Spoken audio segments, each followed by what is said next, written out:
Assalamualaikum warahmatullahi wabarakatuh. Baik, hari ini saya akan mereview materi diskusi kita minggu lalu, yaitu dari kelompok 1 dan 2 tentang limit dan juga diferensial fungsi sederhana. Untuk yang pertama yaitu limit.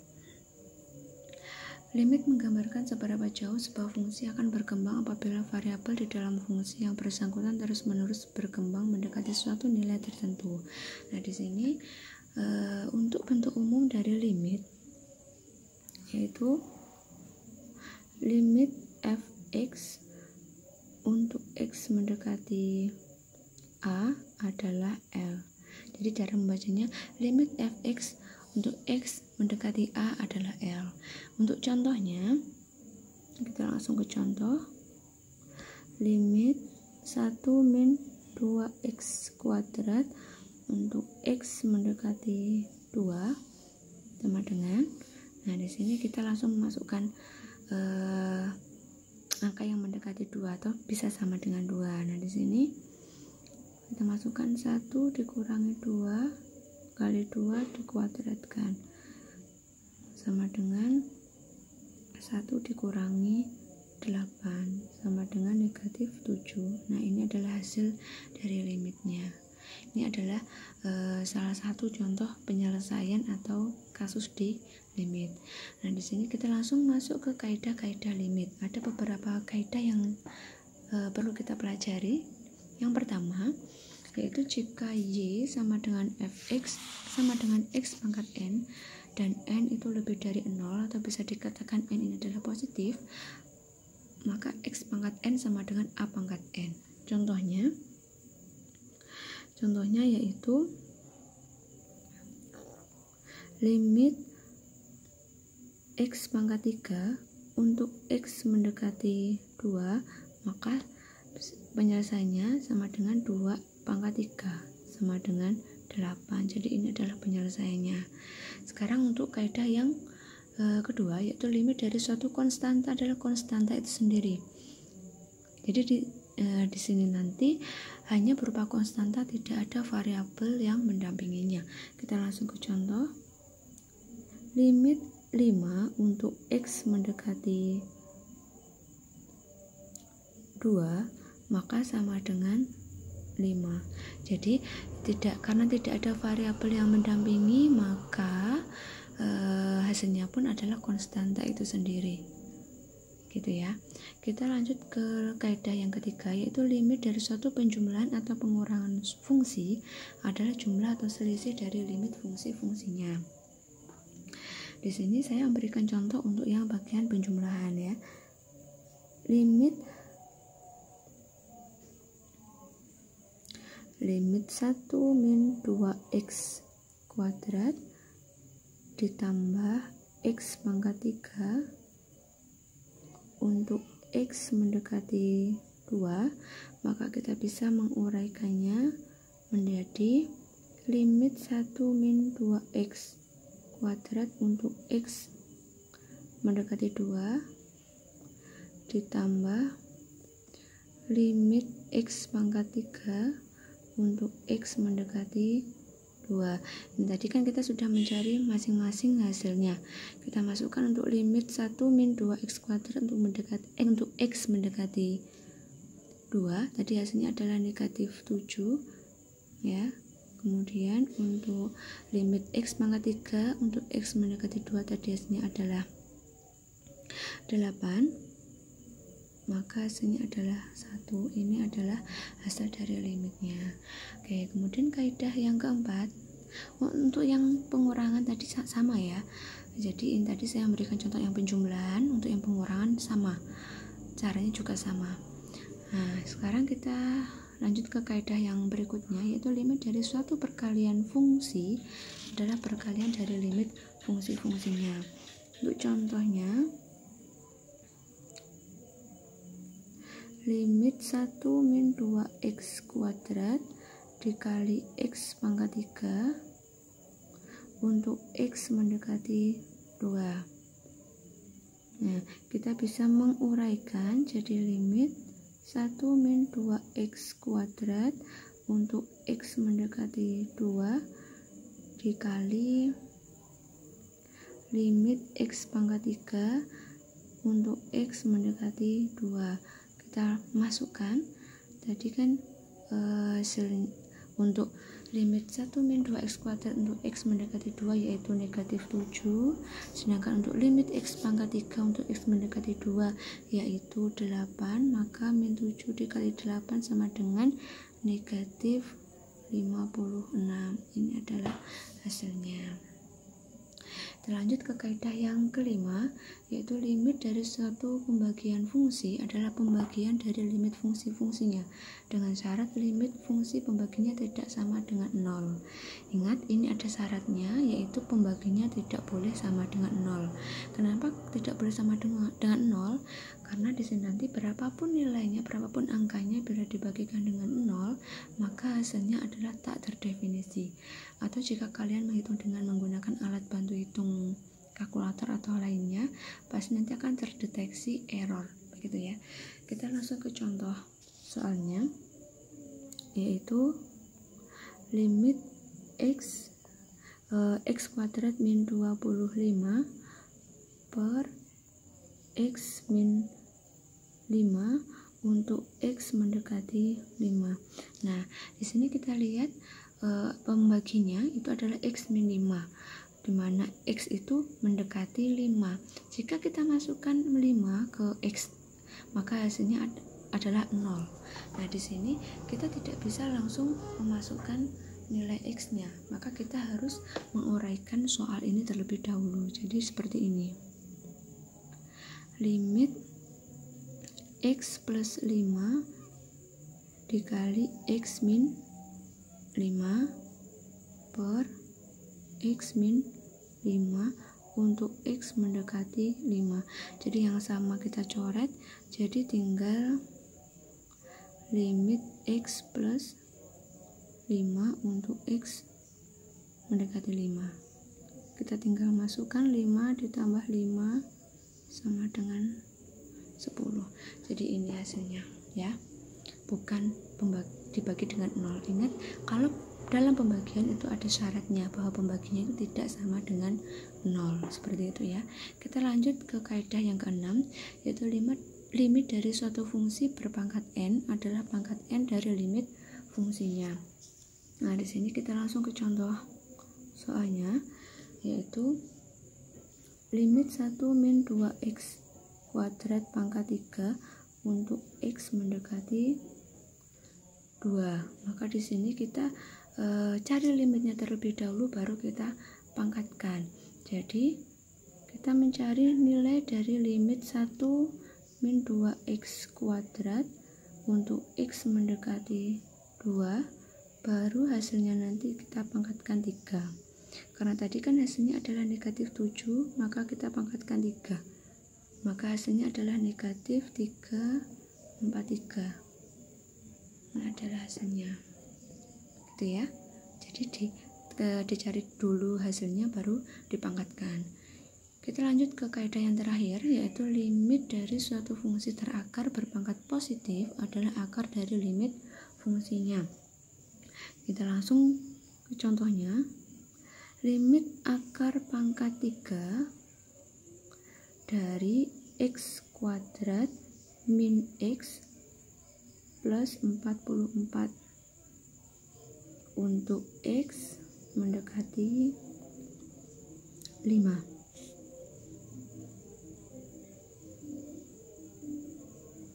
Nah, di sini tadi kan limit dari suatu fungsi terakar berpangkat positif adalah akar dari limit fungsinya. Akar dari limit fungsinya. Jadi ini sama seperti akar pangkat 3 dari limit X kuadrat min X plus 44 gitu ya, untuk X mendekati 5. Jadi ini X akar pangkat 3 ya. Kita masukkan nilai X nya yaitu 5, maka akan ketemu akar pangkat 3 dari 64.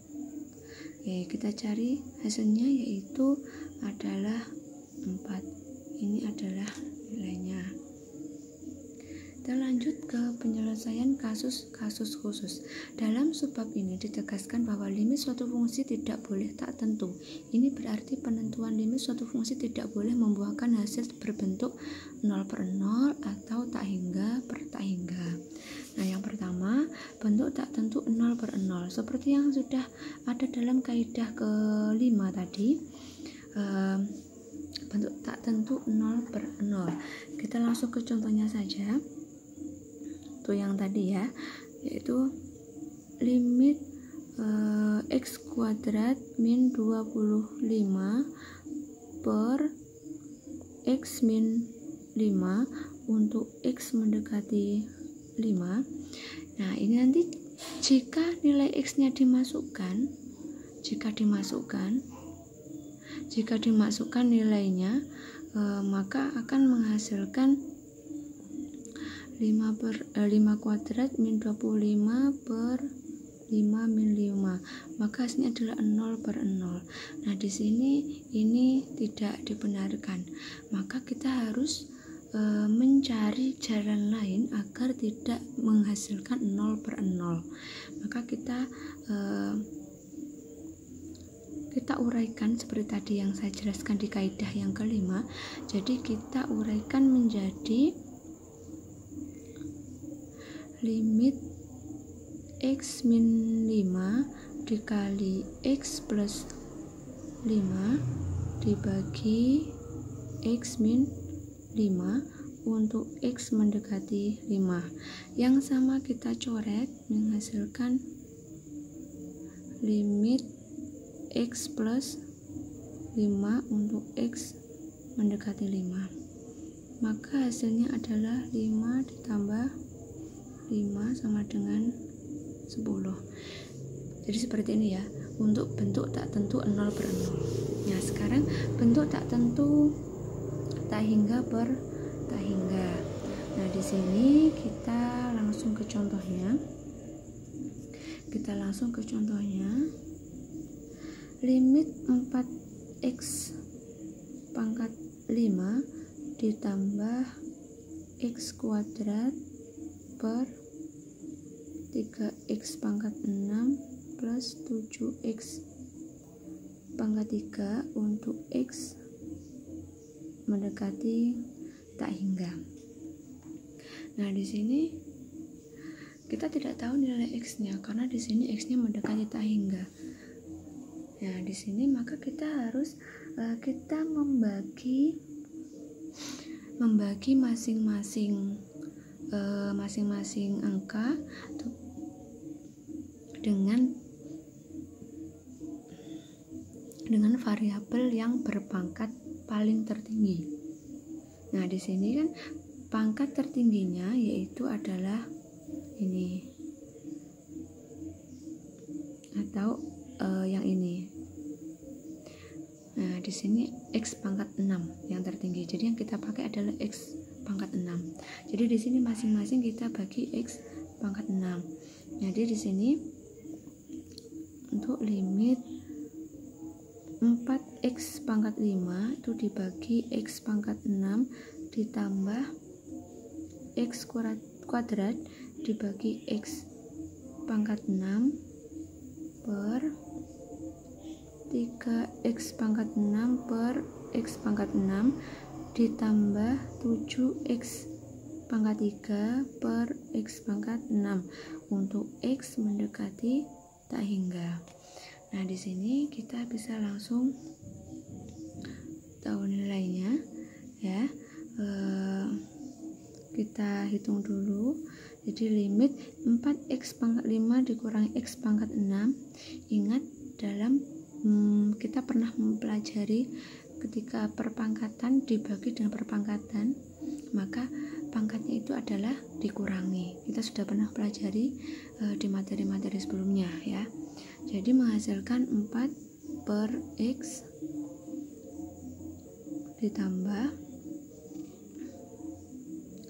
1 per x pangkat 4 dibagi 3 plus 7 per x pangkat 3 untuk x mendekati tak hingga. Nah, di sini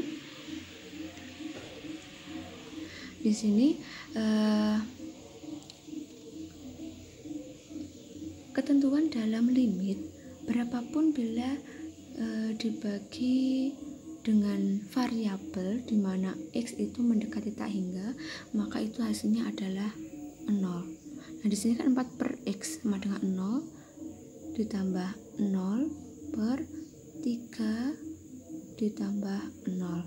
Maka hasilnya adalah 0 per 3 atau sama dengan 0. Nah, 0 di sini adalah merupakan hasil, bukan berarti tidak ada hasilnya. Jadi ada hasilnya yaitu 0 gitu ya. Jadi ada prosesnya. Kita lanjut penyelesaian kasus-kasus khusus ya. Masih kita lanjut itu. Jadi di sini ada penyelesaian pintas limit fungsi pembagian untuk x mendekati tak hingga. Jadi di sini ada cara lain. Nah, di sini kalian bisa bisa memastikan terlebih dahulu. Nah, di sini untuk limit y(x) untuk x mendekati tak hingga itu hasilnya adalah sama dengan 0 jika m itu kurang dari n, dan akan sama dengan am dibagi bn jika m sama dengan n. Nah, dari tadi saya menyebutkan m dan n, am dan bn. M itu apa? M di sini M yang ini, M adalah pangkat tertinggi pembilang. Jadi yang bagian atas, di bagian atas ya. Jadi di sini ada M per N. Nah, ini adalah pangkat tertinggi bagian pembilang. Sedangkan yang N itu bisa saya tuliskan seperti ini. A pangkat M per B pangkat N. Nah, M di sini adalah pangkat tertinggi dari pembilang dan N di sini adalah pangkat tertinggi di bagian penyebut. Nah, gitu ya. Kita langsung ke contohnya. Oke. Kita langsung ke contoh. Oke, YX sama dengan 4x pangkat 5 ditambah x kuadrat dibagi 3x pangkat 6 ditambah 7x pangkat 3. Jadi di sini ini cara lain selain kita mencari limit dengan cara membagi dengan pangkat tertinggi yang sebelumnya kita bahas tadi. Nah, di sini ada cara lain dengan cara kita melihat nilai M dan N, nilai AM dan BN-nya. Nah, di sini kita lihat nilai M-nya. Nilai M untuk pangkat tertinggi di sini berapa? Nah, di sini M-nya yaitu adalah 5, sedangkan N-nya di pangkat tertinggi pada bagian penyebutnya yaitu adalah 6. Nah, di sini karena M ini kurang dari N, ya kan? M itu kurang dari N, maka untuk limit YX untuk X mendekati tak hingga maka sama dengan 0. Langsung seperti ini. Dengan alasan karena M kurang dari N, sama seperti ini. Begitupun kalau misalkan M sama dengan N, maka AM dibagi BN. Jadi tinggal koefisiennya saja yang dibagikan. Gitu ya. Kita lanjut ke penerapan limit dalam ekonomi. Fungsi-fungsi dalam bisnis dan ekonomi banyak yang berbentuk fungsi asinambung. Wah, fungsi asinambung itu ya bagaimana? Yaitu yang apabila dalam melanjutkan penggambaran kurva sebuah fungsi kita terpaksa harus mengangkat alat tulis pada titik tertentu atau terputus pada titik tersebut. Jadi pas ketika kita menggambar suatu garis itu kita terputus, baru kita mau meneruskan di titik yang lain. Nah, itu adalah asinambung. Kalau sinambung itu yang tidak terputus, gitu ya. Nah, di sini ketidaksinambungan atau asinambung sebuah fungsi dapat berbentuk salah satu dari 3 kemungkinan. Yang pertama yaitu asinambung tak berhingga, yang kedua asinambung berhingga, dan asinambung titik. Kita lanjut ke kasus yang pertama. Andaikan harga jual sebuah mobil 27,5 juta rupiah. Jika Q melambangkan jumlah mobil yang terjual dan R melambangkan penerimaan penjualan dalam jutaan rupiah, fungsi penerimaannya dapat dituliskan sebagai berikut. Jadi di sini ada persamaannya R sama dengan 27, Q, di mana Q sama dengan 1,2, 3 dan seterusnya. Kenapa kok Q-nya 1,2, 3 dan seterusnya? Karena Q atau jumlah mobil tidak mungkin berupa desimal kan. Jadi jumlah mobil itu ada 1, 2, 3 dan seterusnya. Nah, di sini kita langsung membuat ke kurvanya. Kita buat ke kurvanya. Nah, untuk yang mendatar ini adalah Q-nya atau jumlahnya, sedangkan yang ke atas itu adalah R-nya atau penerimaan penjualannya. Nah, di sini kita masukkan jika yang terjual adalah satu mobil, maka hasilnya adalah 27,5. Maka di sini titiknya.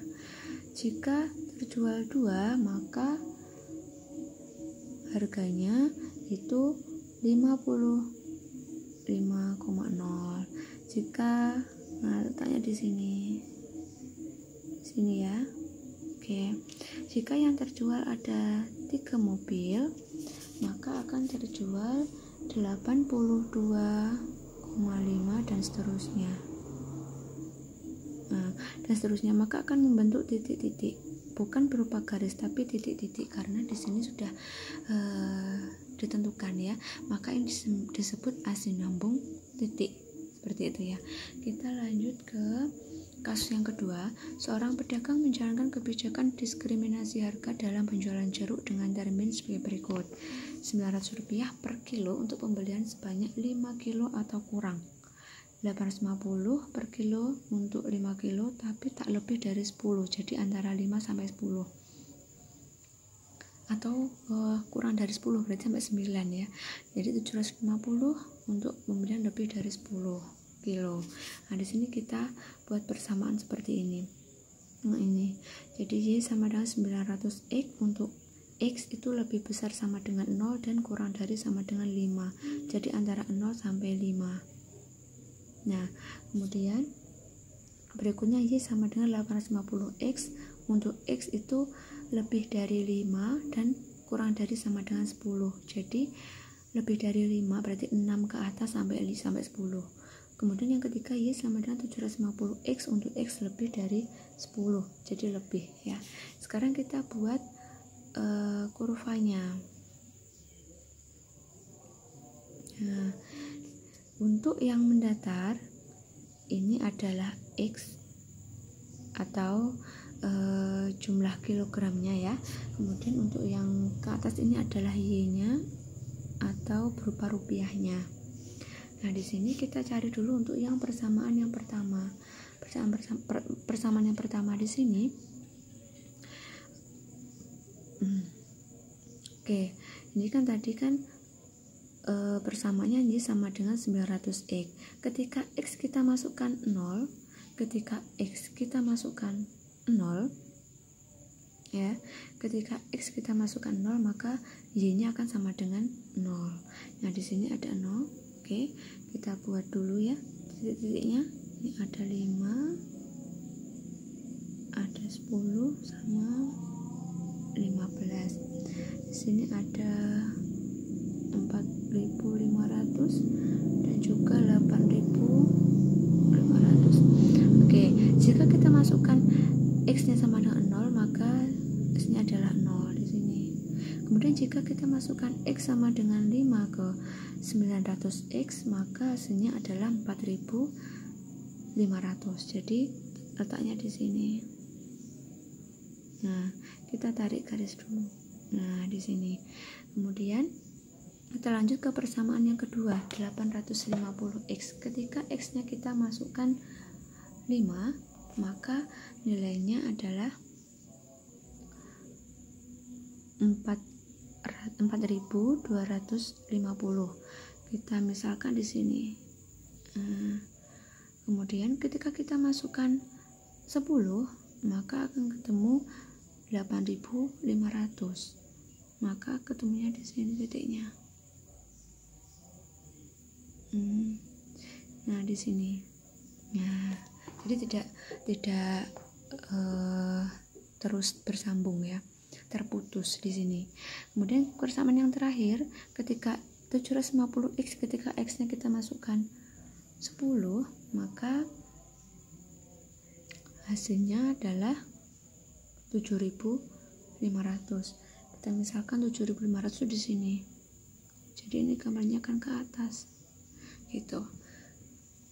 Jadi tidak bersambung tapi terputus, seperti itu ya. Baik, kita lanjut ke materi yang selanjutnya, yaitu diferensial fungsi sederhana. Diferensial membahas tentang tingkat perubahan suatu fungsi sehubungan dengan perubahan kecil dalam variabel bebas fungsi yang bersangkutan.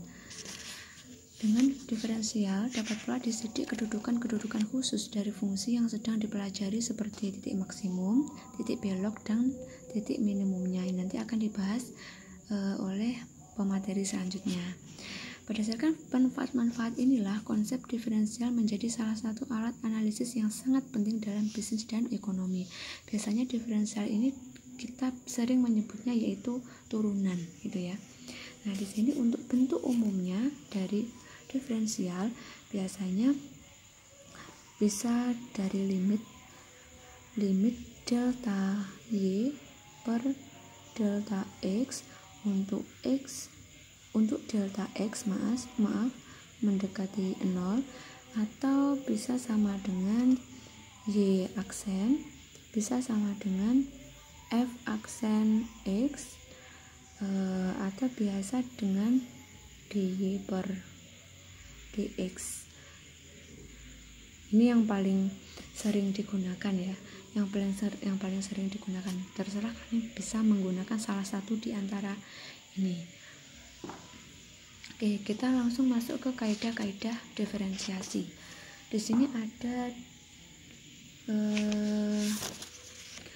9 kaidah diferensiasi yang akan kita bahas. Yang pertama yaitu diferensiasi konstanta. Jika y sama dengan k, di mana k adalah konstanta, maka dy per dx adalah sama dengan 0. Jadi contohnya misalkan y itu adalah suatu konstanta, cuma y sama dengan 5. Nah, maka turunannya y aksen atau dy per dx itu sama dengan 0 karena tidak ada variabel yang harus diturunkan, hanya konstanta saja. Yang kedua itu diferensiasi fungsi pangkat. Jika y sama dengan x pangkat n, di mana n adalah konstanta, maka dy per dx sama dengan nx pangkat n min 1. Contohnya, y sama dengan x pangkat 3, maka y aksen itu sama dengan 3x pangkat 3 min 1. Ingat tadi n itu ada konstantanya itu 3, x adalah variabel, maka 3 itu dikalikan dengan x variabelnya, dipangkatkan 3 min 1, maka sama dengan 3x kuadrat. Ini hasilnya, itu ya. Lanjut ke diferensiasi perkalian konstanta dengan fungsi. Jika y sama dengan kf, di mana v adalah hx, maka dy per dx sama dengan k dikali dv per dx. Contohnya yaitu y sama dengan 5x pangkat 3, maka y aksen itu sama dengan 5 dikali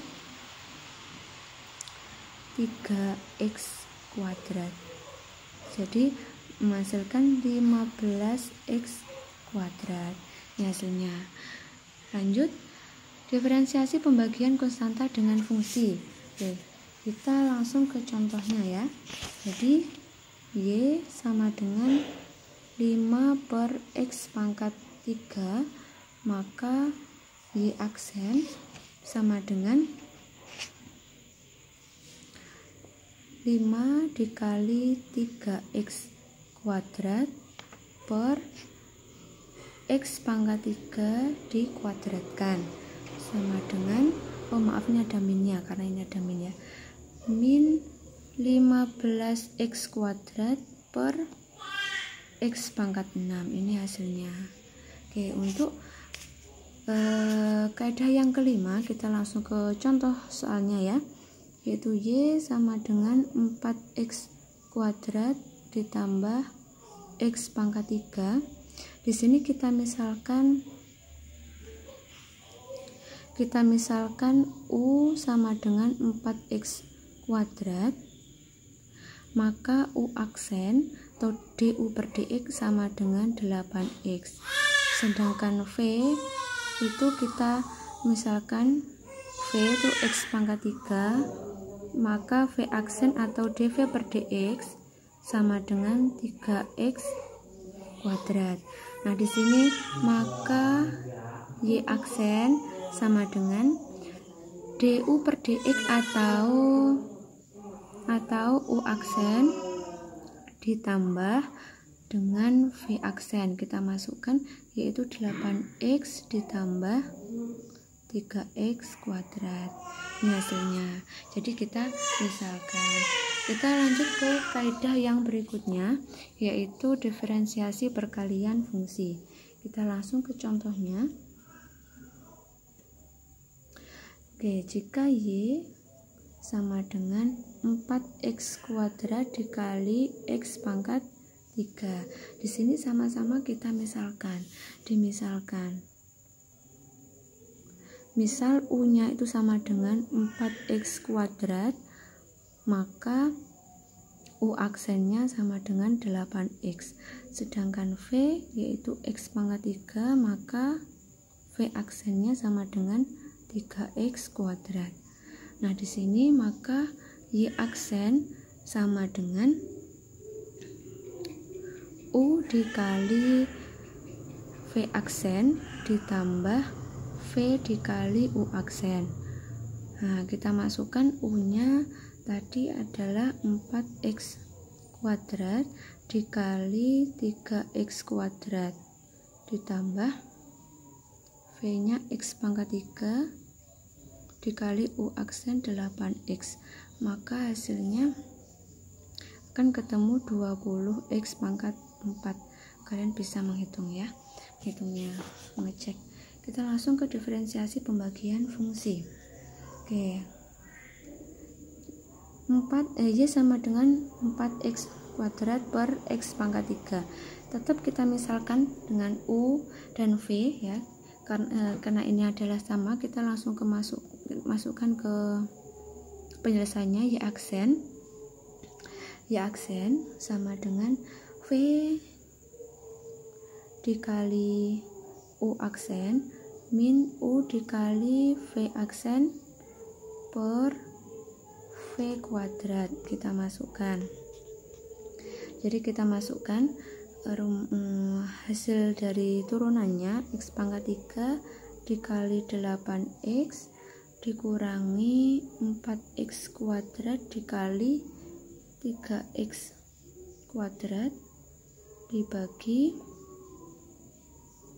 X pangkat 3 dikuadratkan, maka hasilnya akan ketemu min 4x pangkat min 2. Silahkan dicek ya. Lanjut ke diferensiasi fungsi komposit. Nah, di sini kita langsung ke contohnya. Y sama dengan 4x pangkat 3 ditambah 5 dikuadratkan. Kita misal U sama dengan 4x pangkat 3 plus 5, maka Y sama dengan U pangkat 2. Nah, di sini kita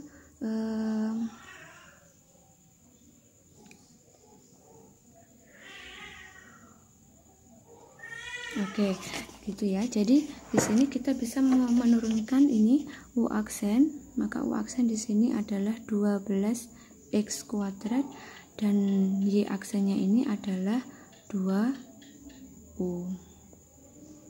Untuk Y aksen ini. Ya, Maka di sini untuk Y aksennya ini yaitu 2U dikali 12X kuadrat. 2 dikali 4X pangkat 3 plus 5 dikali 12X kuadrat.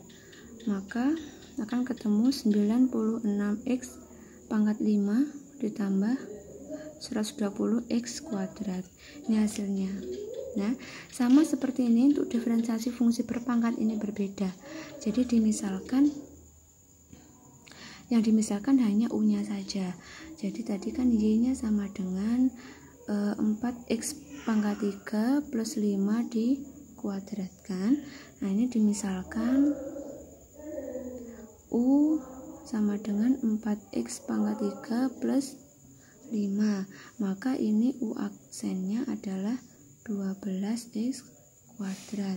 Nah, di sini kita langsung masukkan ke Y aksennya, yaitu 2 dikali 4X pangkat 3 plus 5 dikali 12X kuadrat.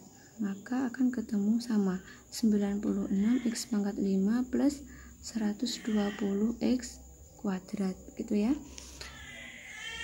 Baik, silakan dipelajari. Bila nanti ada yang masih dirasa bingung, silakan ditanyakan. Kurang lebihnya saya mohon maaf. Assalamualaikum warahmatullahi wabarakatuh.